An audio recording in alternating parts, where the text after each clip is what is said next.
Hello and welcome to an amazing podcast. This is the apple that fell from the tree on, what's his name? D. Newton. Fudge. Newton? Yes. Oh, okay. That's the apple guy. Completely This is different Modi. science. This is Modi. This is Matt, who believes that the world is a cube. Bunder cube, to be exact. I thought you were about to say mathematic Matt. God dang Oh, it. man, that might have been cool. And we are reviewing Orb. And god dang it, you artsy, fartsy, bougie, bookworm mofo Modi. How dare you make me watch something educational and deep and artsy and smartsy? I thought this was going to be a bloody, brutal period piece like freaking Vinland Saga, not a deep, introspective character piece like Vinland Saga. D watching the show the entire time being like, okay, but what, like, power level is Raphael... What rank heliocentristus is he? Is he an S rank? Has he learned Black Flash yet? Like, what the fuck? Like, when, like, is he able to, like, punch the moon further enough? When does the why has there not been a fight scene in this yet?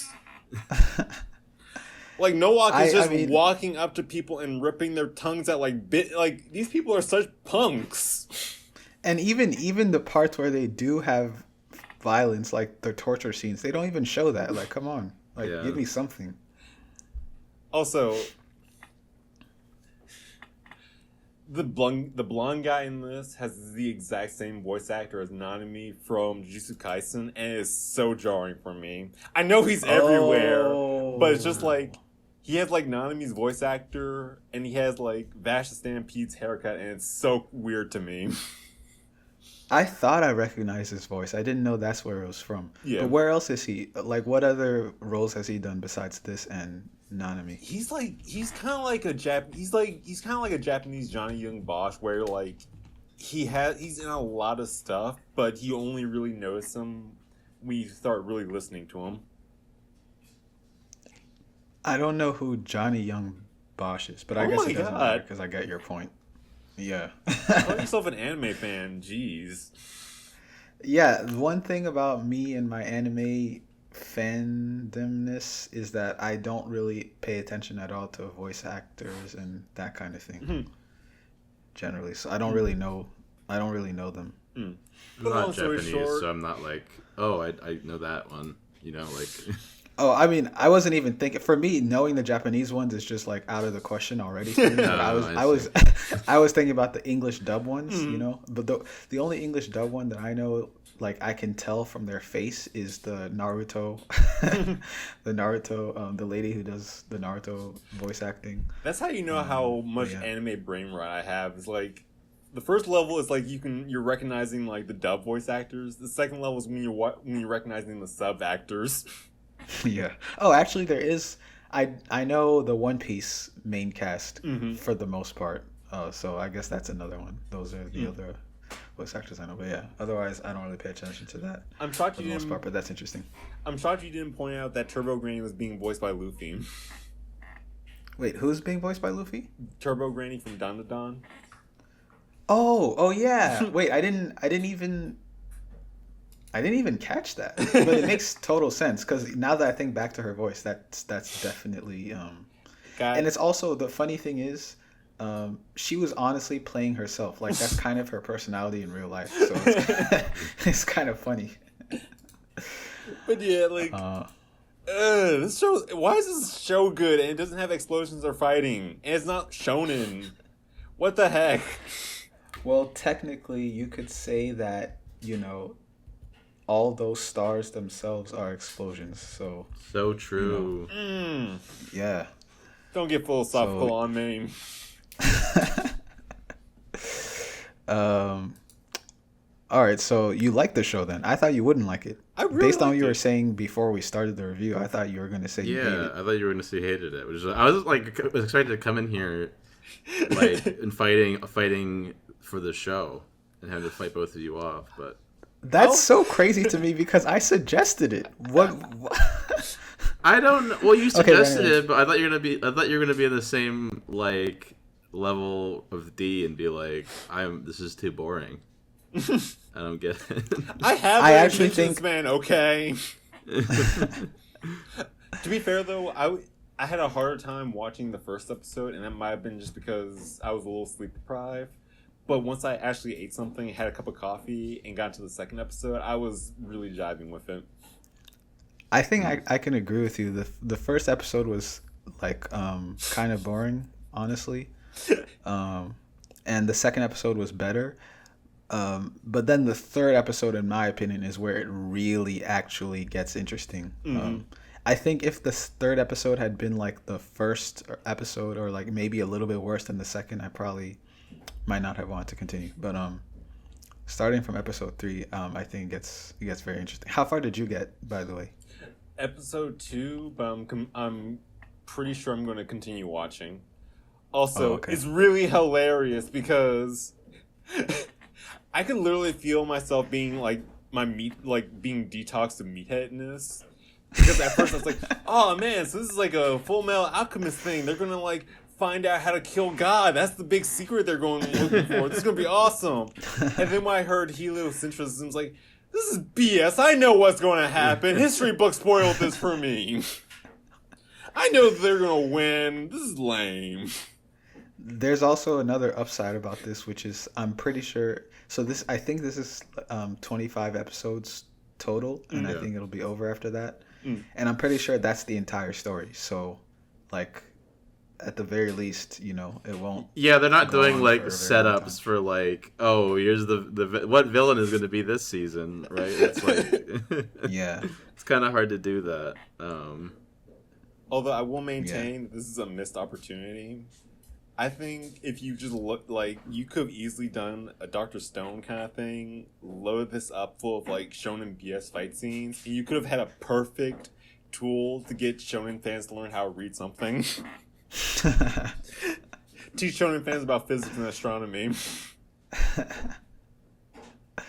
Also, can you believe Raphael right here thinking, like, trying to go for like astronomy instead of theology? Everyone knows theologists get all the bitches, No, but honestly, like in his world, they literally do. So it's like, okay, wait, but also, Matt, what is your overall thoughts on it? Real quick, before we get into this, I want to preface with the view. We never summarize the shows we're watching, so the people who watch this are probably really confused. Orb, we should start doing that, yeah. So Orb is essentially... I mean, I just assume people who are watching have already... it's good to go. I was gonna wait till like we had more of an audience that like just watches this for us, but yeah, we can summarize it. Yeah. Yeah, and this is just gonna be really quick, but Orb is essentially a period piece anime about the spread of a heliocentric world model in a world of church control and geocentric belief. It's like a fictional story that's based off of like real stuff that happened like back then, yes. like a real like events that happened. But like it's completely, these characters are all made up. But like the idea, like people were being burned at the stake for this shit. Oh yeah, this is like opposing the church and like being like, hey, there's like the entire universe doesn't revolve around the Earth. It's weird because like. All of this is like 100% real world shit, but with like fictional characters. Yeah. And I want to give this so much credit that they're doing the whole like, oh yeah, this is a real world thing, but anime, and they didn't fill it with like waifus and waifu BS like Fate does. Like they're gonna trick so many anime fans into like learning something. Like I was like looking at like people talking about the show on Reddit, and like so many people just don't know about like this thing happening. Like I saw some people like, did the church like really do that? And it's like, yeah, really? Yeah, they did. Like, oh my god, there's so many people. Like we're gonna have to start educating people through anime because like it's not incentive enough to like read a fucking book or like go to school, I love the idea of someone seeing like heliocentrism and thinking it's a magic system.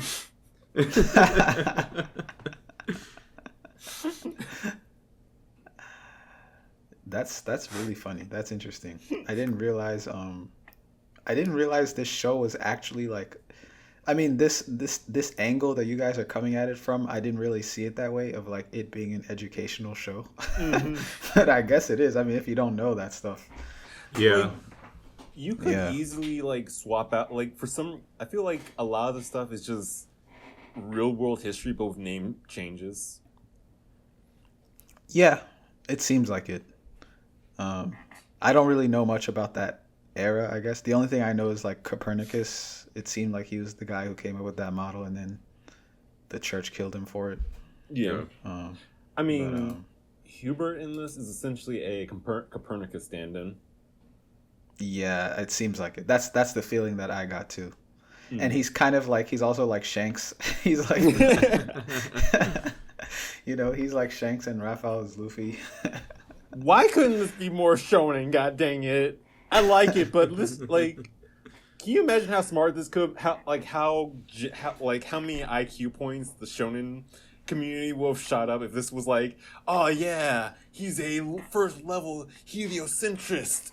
He's using but that's physics. actually, yeah. I mean, that what you're describing is literally like my ideal series, like this, but like shonenified, and that's actually what I did my like that's what I aimed for with my one shot comic and like with the story that I'm doing now. So that's why I'm like really interested in the story, because yeah, it's like, imagine if you could just combine all that stuff, For like context to the audience, I like watched up to like I think episode like 5 or 6.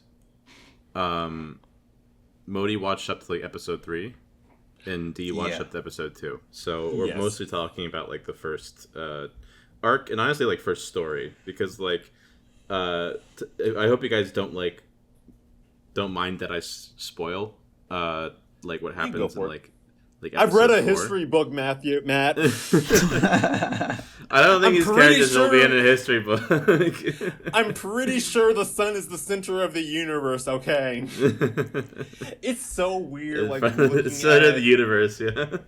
It's so weird watching an anime where two people are like, what if the sun is the center of the universe, you guys?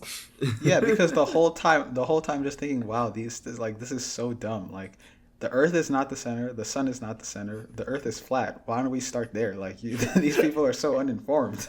What's great about it too is like all these characters have like different perspectives and angles they come at it from. Like the thing I was going to spoil was like after Little Blonde Boy's like first like initial story, we move on to like a completely different character who finds his research like in that really? chest. Yeah, like okay. it the entire narrative shifts to like a different person from like a different background. Like there's a couple characters that are like consistent throughout the story, like the what's his name? The guy who was like torturing people. Yeah. No whack. So he's the villain of the arc. Gotcha. He'll like pop up again. I don't know like how much he's gonna pop up, but like this follows. And to spoil like episode 3 for D. They fucking kill the kid. I figured that. And then they just, like, go on to the next character. And, like, the characters don't even know that it was from him. They just find, like, research in, like, the middle of the... And then, like draw up, like, their own conclusions from it and add on to it. It's just, like, really fascinating how it takes, like, the idea of like knowledge and like all these people like coming together to like understand, like have a better understanding of their world, like through the like while against the oppression of the church, and this is like a thing that's been like throughout like history, like even like if you think recently, like they had to fight to keep like to be able to teach education in schools in this country. Like this has been a thing. That's the thing. Like, this is so weird because like this is so accurate to real life history. It's so weird that they actually. I kind of dig that they like use their own original characters for it though, because at least it gives the writer so much. It lets you. It prevents you from like using history books to spoil the story. Yeah.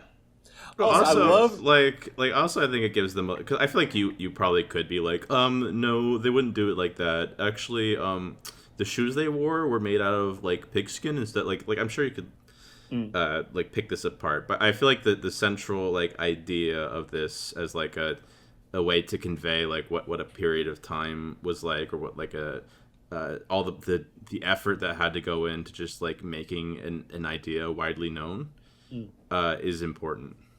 But like I'm sure you could like pick apart like different historical stuff, like, oh, he wouldn't actually have that clean of a face or whatever. I don't know. Also, I'm just gonna point this out. This is what you get for writing stuff down. I'm just saying, like, if you just kept all this stuff in your head, like, he looks like he's thinking about not God, but I'm not sure. Yeah, also, he's kind of, okay, there's a lot I want to say, but first I want to say he's kind of, it's weird because Raphael is supposed to, like, he's made out to be this very smart guy, but, like, he wasn't smart enough to not openly wear the necklace that was given to him by the guy who just got burned at the stake for heresy. Like, you didn't think that would be a bad idea. Yeah, and then the other part is about what you said, Matt.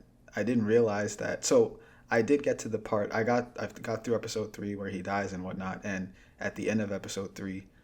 We see like some other people. It does a 10 years later time skip, and we see some other people going to discover the documents. But like I didn't believe. I still like the episode ends there, right? And at that point, before you said that, I didn't believe he was actually still dead. I thought like they're gonna pull like, oh, that wasn't him. He got saved. Yeah, it was someone else. Yeah, something like, and he didn't actually die. I thought that's what they were gonna do. Knowing that he actually died is surprising because like he's like the main, like he's right there on the cover, like on the poster for the show. So I was like, I thought he was like gonna be there the whole time. But also I think it's good. It makes the show 10 times more interesting to me now because and like what's crazy is none of the other characters unusual. Like talk about like he's dead and he's gone. Like he doesn't, they don't know the research is from him. And again, it's like you got to think about like all the nameless people in like history who've like carried knowledge to like get to the point where we're at now. I just think it's really interesting the show's doing that. Yeah, I like it because it's like him. It proves his point. Like before he died, when he was like, even if I die, the ideas won't. You'll never defeat the ideas. And like, yeah, it pretty much proves his point that even though he got forgotten and all that, because he didn't give in, I guess the next people were able to find it and continue on his on the research. Yep, it's cool. Heck yeah. Also, I will say too, the visuals, art style, and lighting in this is really nice. And one thing, this is a weird thing I'm gonna like latch onto. Sound design in this was pretty nice too. I didn't actually pay attention to the sound design, but I'm sure it was. But for the visuals, I don't know if I agree. I mean, okay, I don't think the visuals were bad, but I think for the budget, I think I'll say the animation. Okay, yeah, like the animation, I feel like wasn't all that great, but I also don't think it needs to be for this type of show. It's not like super action oriented, so it doesn't need to be. But I don't know how to put it. It's definitely not bad, but like I feel like it could be better, and I feel like, how do I put it? I feel like it deserves better. That sounds wrong, like because it's really not bad, but I feel like it's To be fair, there's a missed opportunity. Like I feel like it could look like I'm trying to think of like one of those really pretty shows. I can't think of it right now. To be fair though, this show doesn't really lends it. This isn't really a story that really needs really huge detailed animation though. This is definitely a show that's carried a lot by its writing. Yeah, and I'm not talking about I don't expect it to have huge detailed animation. I'm talking about just like the visuals themselves. I guess specifically the background The design, environment, the background art.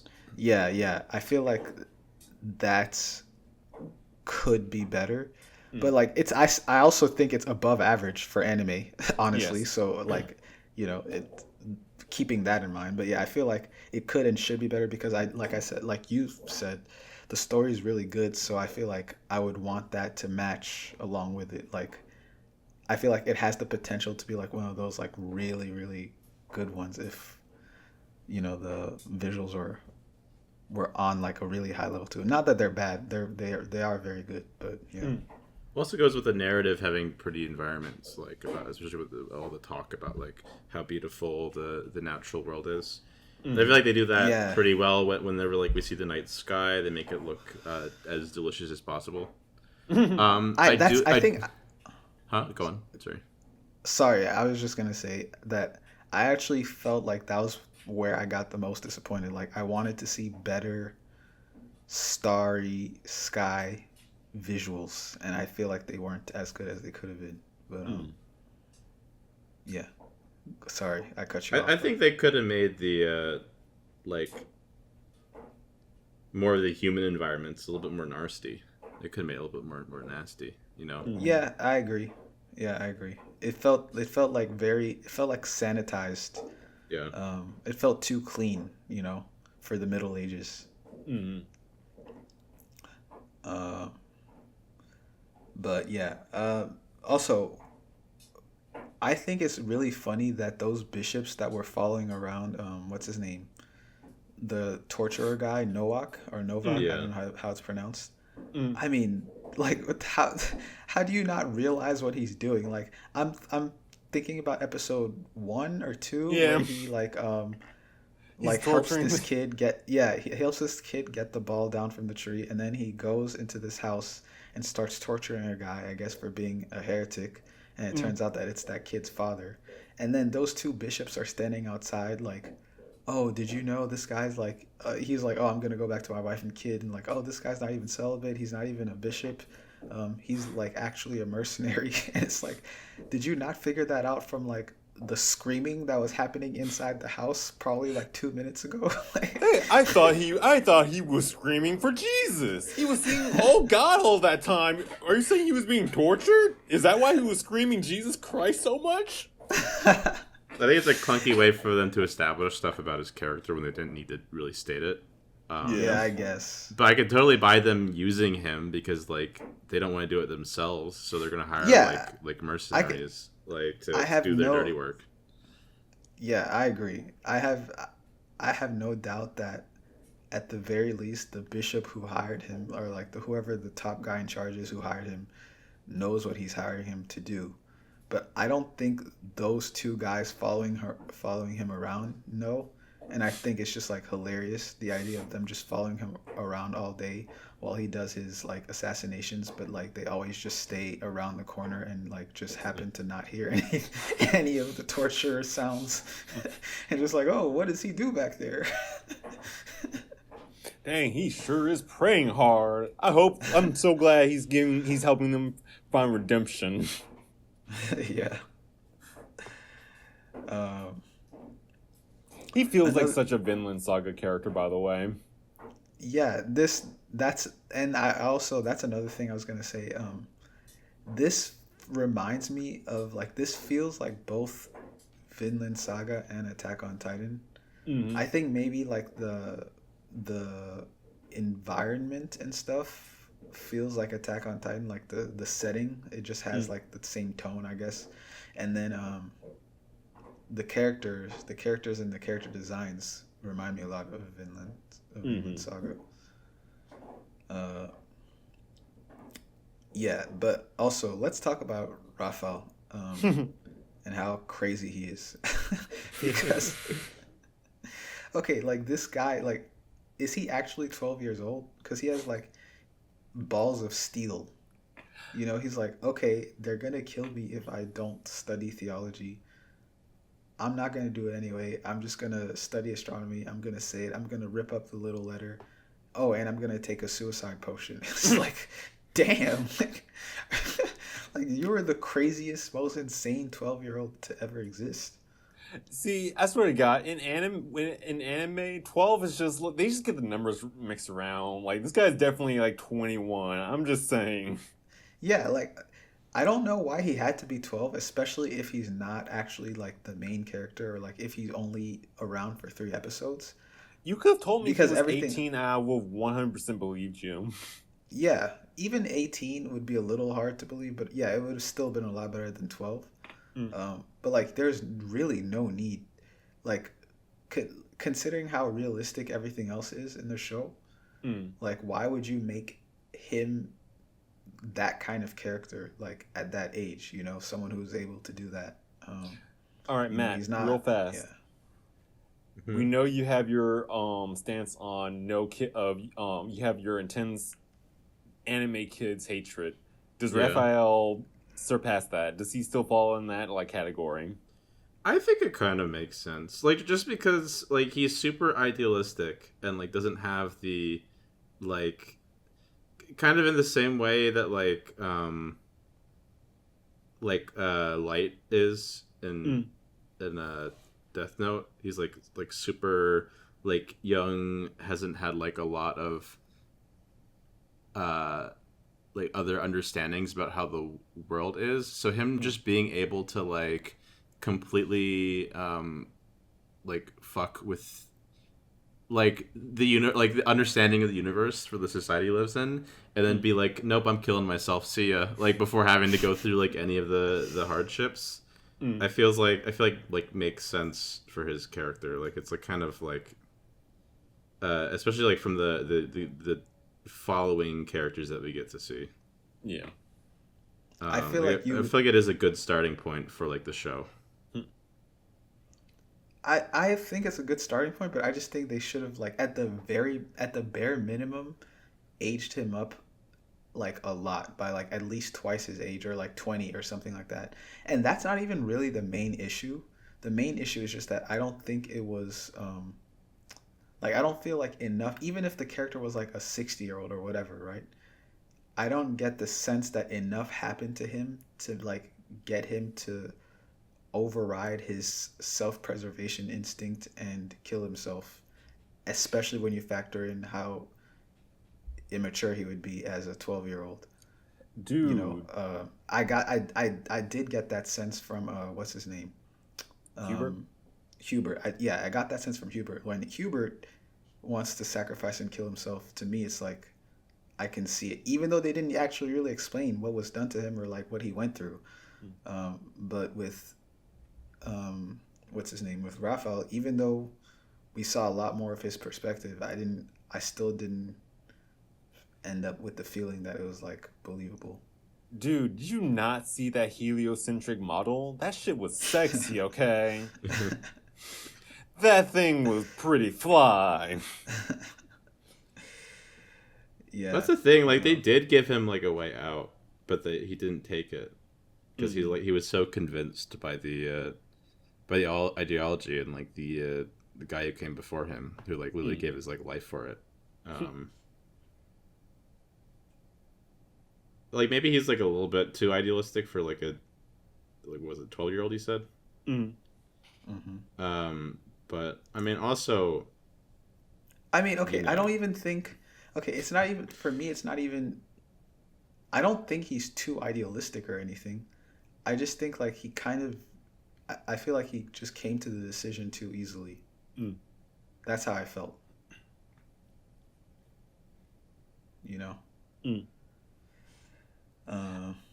I feel like it would have helped to have a bigger time skip with him too, just so we can like further establish that he's been dealing with this his entire life, kind of thing. Yeah, and also I just realized this is probably hard for you to talk about D because you haven't actually seen the episode. I felt it. I mean, like around this time too, you're gonna die at like age 30, so he's like pretty much middle aged. I guess that's true. That's a good point when you think about it. Real fast. This man is middle aged and he doesn't even have a woman. Hasn't been married. Like this guy's been slacking when you put it like that. Exactly. Does that should have a job and a wife by now? He's still living with his dad. Come on. He's going through his secret books. Come on. speaking of his dad, I think it was an interesting, like, it was a cool plot twist that he actually was like also a believer in heliocentrism and all that. Yeah. I thought that was pretty cool. I think in general, like, I've only seen 3 episodes, but I think I get the feeling that the story is going to have like a lot of surprises, especially in terms of characters and character motivations, because I was surprised that Novak was like like how do I super describe- hesitant, like to kill the kid. Like he like actually Yeah. felt like, I don't want to do this. Like, please Yeah, don't throw exactly. your life away. Yeah. Yes, yeah, exactly. I was surprised about that because up until that point, I didn't get any indication that he would care at all about something like that. Like, I mean, really, He like, likes kids, you- though. That's the thing. you don't want to kill a kid, but like you have no like you feel no remorse over just killing his father and like letting him just walk in and seeing that. You know, like to me, it's Yeah. the two things don't really go together. But I guess. But anyway, my point is, yeah, that was surprising, and it makes me feel like maybe not everything is as it seems when it comes to the characters in the show, even though I've only seen 3 episodes. Right. Yeah, like they could have really made the dad like one note and just like be like, no, you're not allowed to do that. But the fact that he like also believed, and he's like a great example of like how their suppression like works. You know, Yeah. how's that? Yeah, How it's like exactly. useful on people. Because like the decision he makes, while very shitty, is like a understandable one when they like explain it to him. You know. Where they're like, Yeah. you know, this could just be like a one-time thing, and no one's gonna get punished if you just like fess up to everything. Yeah. But yeah,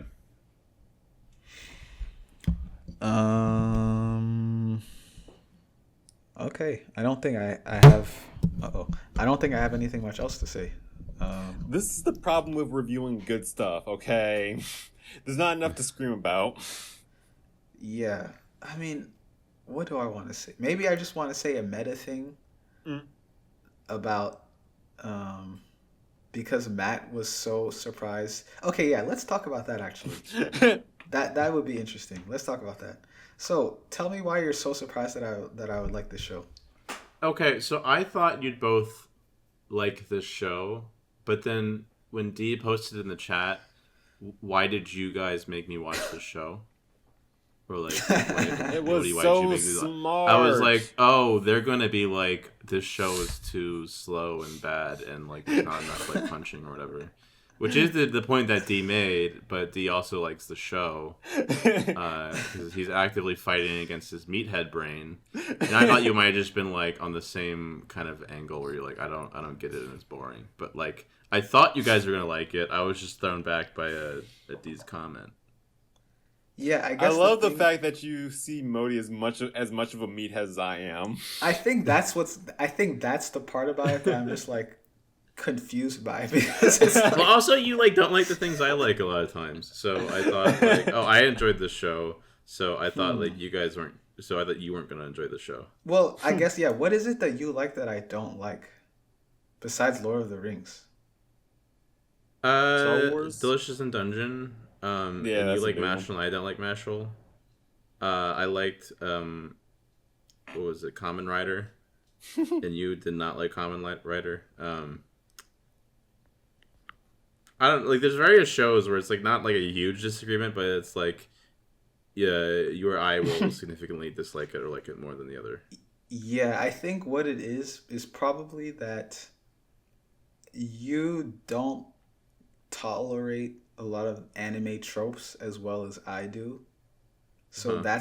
that's why, yeah. So like, and so you had the impression or have the impression that only like stuff with anime tropes. Maybe that's probably That's the what it thing. I is. thought you were gonna like the show. It's just Dee's comment threw me for a loop, and I'm like, okay. Oh, I mean, part of it, for me, Dee's comment didn't throw me for a loop because part of the reason I chose the show was because I expected him to dislike. Remember, I was like, I want a right. show that he's not gonna like, you know. So to me, I wasn't surprised at all when he said that. Now I'm surprised because I'm actually surprised that he likes the show. Yeah. To be fair, high school me would absolutely freaking hate this show. Oh, okay. So you're not wrong. It's maturity. That's what yes. And I guess from my perspective, I know myself. So to me, it's like not a surprise at all that I like it. So I'm surprised. I was surprised that you thought that I wouldn't like it. But when I really think about it, like if I look at our history, the only stuff that we've talked about for the most part is like certain types of series which don't actually encompass all my tastes. And it's I love all that shonen stuff, all the shonen meathead stuff, of course. But yeah, it's just I guess there's other stuff that I like too that I mean, honestly, the biggest one is probably reviewing or talking about. The biggest one's probably like Delicious in Dungeon, and how you'll like sit here and be like, "Oh, Mashl's better than Delicious in Dungeon." That is such a foreign concept to me. That to me, you're kind of a wild card. I mean, I can see on the surface level how you would get to that, but like it's all for completely different reasons. Like my problem with Delicious in Dungeon has nothing to do with what our differences are in terms of. I mean, I guess maybe you could say. I don't want to rehash what my whole issue with Delicious in Dungeon was, but pretty much my problem with Delicious in Dungeon doesn't have anything to like. Delicious in Dungeon is not similar at all to what's it called? This show, Orb, right? It's similar in that they're both good and don't rely on tropes to do all their storytelling. That's the main connection where I'm like, oh, okay, like maybe Modi does hate this because it's gonna be like, I don't get it. Why is Raffle so stupid? And like, why is like the church so mean or whatever? Okay, yeah. Why do they think the Earth's a sinner? I agree with that. I think that's pretty much it. Is that they're different? They're only the same in that they don't rely on anime tropes, and I guess since most of the stuff that we've watched and talked about a lot is that kind of stuff, and I've defended that kind of stuff. Yeah, it surprised you that I would like other things too, but I like a whole lot of other stuff. Like I'm not even that surprised though. Like, now that you told me, I'm like, oh, okay, that's fine. That makes sense. Yeah. You guys ready for final ratings? Yeah, I'm ready. I think my final rating is going to surprise you guys, actually. How about you go first, D? Okay. This is going to be weird. I want to preface this by saying, like, ratings are BS, but that being said, I think this is tricky because this is not something I would usually watch, and I would never watch this in a million years if you guys didn't, like, throw it my way. But that being said, I would give this a knee-jerk 9 out of 10. Part of me wants to say 8.5, but it would be a 10 if it had fight scenes. But, you know what? 9 out of 10. There are more fight scenes, technically. First 3 episodes. Or, like, first 2 episodes, yeah. This is a really good show. And this is a really good show. The writing is top notch. The story and setting are top notch. So all around, a really, really good show. Wow. Okay. I know this is not usually the way we do it, but Matt, I want you to go second. I feel like it's hard for me to judge without watching the full thing. So maybe like an 8 out of 10 for now. Okay. So my score, I knew this was going to surprise you guys. My score is actually like a 6 out of 10 or a 6.5 out of 10. maybe I'll do like a 6.5. And the reason is surprisingly, so like Matt's instincts aren't 100% off. Okay? Because yes, I do like other stuff, it's true. But I would like a little bit like a little taste of action here and there, something, it doesn't have to be an action series, but like something, right? So just because of that, it might lose like a point or a whole half a point or a whole point or something like that. but this rating really is just based off of the first 3 episodes, and the first 2 I don't think were like that amazing. If I had stopped at the first 2, I probably would have just given it a 5 out of 10. Even though I like the premise, I like the setting, I like the type of story it is. It's like this stuff is like right up my alley in general, but it was just kind of slow and boring. It felt like to me.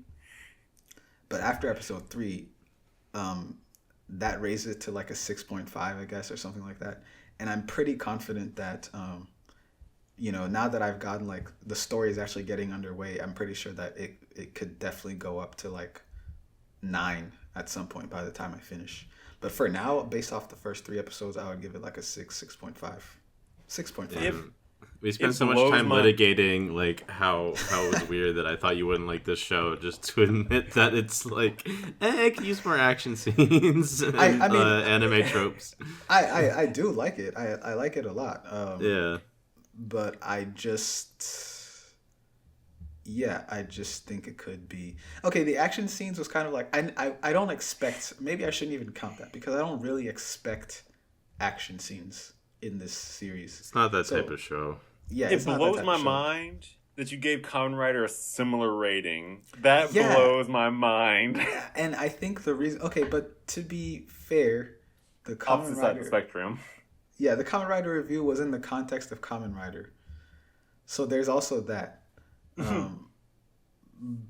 But yeah, I did give it the same score, and I think it's just because, I think it's the effect of like the Kamen Rider series, like Kamen Rider, it exceeded my expectations. So it was like, oh, okay, you get a 6.5. And then this one, in a way, at least for the first few episodes, it was below my expectations. So I was like, oh, okay, you'll get a 6.5. It's like something like that. I think it also is the kind of thing of like a 6.5 on a different spectrum. Like, I feel like Kamen Rider as a meathead action series being a 6.5, I can buy that for you. But this also being a super serious like character drama, I can see that also as a 6.5 for you as well. Yeah, exactly. You're right. This is a 6.5 smart person show where Kamen Rider is a 6.5 like meathead show for you. That's perfect. That's a perfect way to describe it. Yeah, that's exactly it. But yeah, despite that though, even though I gave it like a 6.5, I have a much stronger intention to finish this than other shows that I've given the same rating, just because it's just my type, the type of thing that I like. So yeah, I guess that's been our review of Orb. And also, I think the last, no, never mind. It's going to 25 episodes. Okay, forget it. So yeah, that's been our review of Orb Movements on Earth, or whatever it's called. Thank you for watching, and come back next week for whatever we review next. Bye. Bye.